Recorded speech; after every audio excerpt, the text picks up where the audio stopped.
بسم اللہ الرحمن الرحیم۔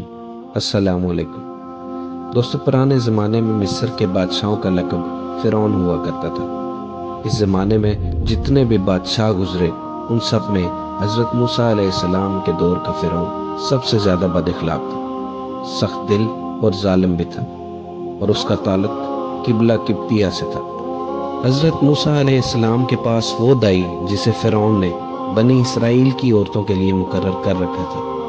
جب حضرت موسیٰ علیہ السلام پیدا ہوئے تو آپ کی دونوں آنکھوں کے درمیان سے نور کی کرنیں نکل رہی تھی، جن کو دیکھتے ہی دائی کا جوڑ جوڑ کانپنے لگا، اور اس کے دل میں حضرت موسیٰ علیہ السلام کی محبت پیدا ہو گئی۔ اس نے ان کی والدہ سے کہا، میں تو اس لیے آئی تھی کہ اگر لڑکا پیدا ہوا تو اسے ذبح کر دوں، لیکن اس بچے سے مجھے بہت محبت ہو چکی ہے، اس لیے آپ اپنے بچے کو چھپا لیجئے تاکہ فرعونیوں کو پتہ نہ لگ سکے۔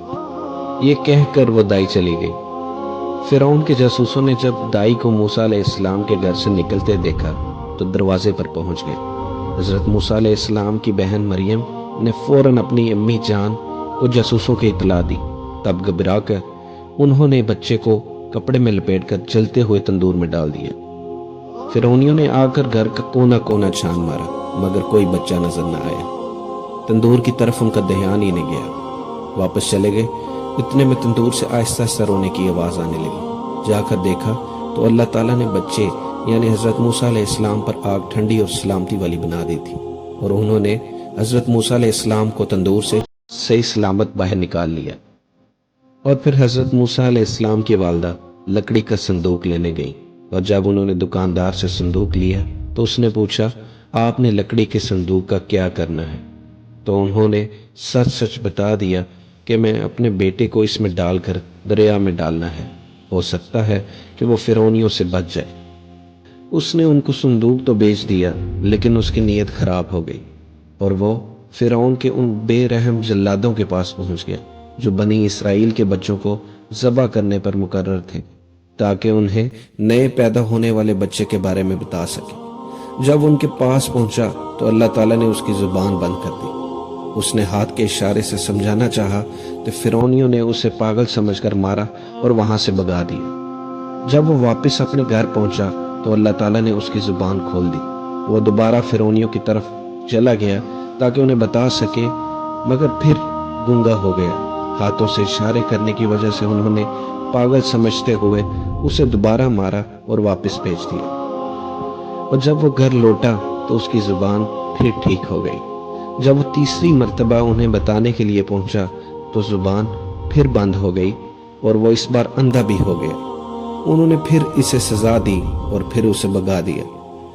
اس پر اس نے سچے دل سے توبہ کی کہ اللہ، اگر تو مجھے اب کی بار زبان اور بینائی دے گا تو پھر کسی کو اس بچے یعنی حضرت موسیٰ علیہ السلام کے بارے میں نہیں بتاؤں گا۔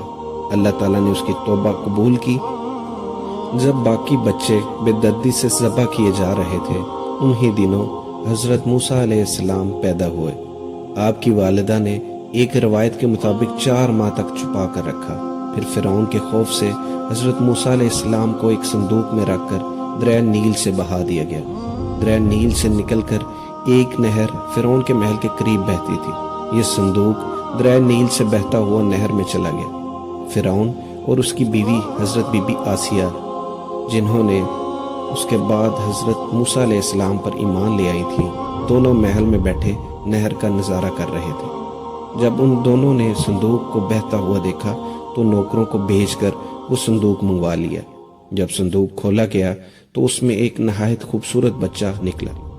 فرعون اور بی بی آسیہ دونوں کے دلوں میں اس بچے کی محبت پیدا ہو گئی۔ حضرت بی بی آسیہ رضی اللہ تعالیٰ عنہا نے فرعون سے کہا، یہ بچہ میری اور تیری آنکھوں کی ٹھنڈک ہے، اسے قتل نہ کرو، شاید یہ ہمیں نفع دے یا ہم اسے بیٹا بنا لیں۔ اور انہوں نے بچے کو اپنے پاس رکھ لیا۔ اور پھر حضرت موسیٰ علیہ السلام ابھی دودھ پیتے بچے تھے، اس لیے ان کو کسی دودھ پلانے والی عورت کی تلاش ہوئی، مگر موسیٰ علیہ السلام کسی عورت کا دودھ پیتے ہی نہیں تھے۔ ادھر حضرت موسیٰ علیہ السلام کی والدہ بے حد پریشان تھی کہ میرا بچہ کہاں ہوگا اور کس حال میں ہوگا۔ آخرکار انہوں نے حضرت موسیٰ علیہ السلام کی بہن مریم کو حالات کی معلومات کے لیے فرعون کے محل میں بھیجا۔ مریم نے جب یہ حال دیکھا کہ بچہ کسی عورت کا دودھ نہیں پیتا تو انہوں نے فرعون سے کہا، میں ایک عورت کو لاتی ہوں، شاید کہ یہ اس کا دودھ پینے لگے۔